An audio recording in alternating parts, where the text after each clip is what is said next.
கிறிஸ்துவில் என் அன்பு உறவுகளே, அன்பு நண்பர்களே, உங்கள் அனைவருக்கும் இயேசுவின் பெயரால் வாழ்த்துக்கள். நீங்கள் உங்கள் வாழ்க்கையில் சோர்ந்து போய் மனமுறிவடைந்து எல்லாவற்றையும் இழந்து விட்டோம் என்ற நிலையில் தள்ளப்பட்ட நிலையில் இருக்கிறீர்களா? அல்லது நம் வாழ்க்கையில் இனி ஒன்றுமே இல்லை என்ற நிலையில் சோர்ந்து போய்விட்டீர்களா? கடவுளிடம் பலமுறை ஜெபித்தும் நமக்கு ஒன்றும் பலனில்லை என்று சோர்ந்து போய் இருக்கிறீர்களா? உங்களுக்கு ஒரு நற்செய்தி. பைபிளில் மார்க் எழுதிய சுவிசேஷத்தில் 10வது அதிகாரத்தில் பர்திமேயு என்ற குருடனை பற்றிய சம்பவம் எழுதியிருக்க படிப்பீர்கள்.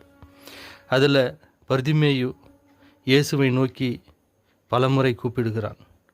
உடனே அருகில் இருந்தவர்கள் கூப்பிட விடாதபடிக்கு அவனை தடுக்கிறார்கள். உடனே அவன் எவ்வளவு அதட்டியும் அவன் விடவே இல்லை. இன்னும் அதிகமாய் இயேசுவை கூப்பிட்டு கொண்டே இருந்தான். இயேசு அவனுடைய சத்தத்தை கேட்டார். அவன் விரும்பிய பார்வையை அவனுக்கு அளித்தார்.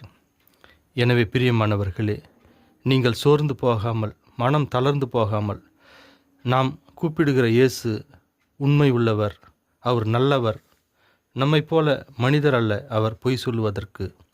எனவே சோர்ந்து போகாமல் அவரிடத்தில் தொடர்ந்து நீங்கள் ஜெபிப்பீர்களானால், தொடர்ந்து இயேசுவை நீங்கள் கூப்பிடுவீர்களானால், உங்களுடைய குறைகளெல்லாம் நிறைவாக்க அவர் வல்லமுள்ளவராயிருக்கிறார்.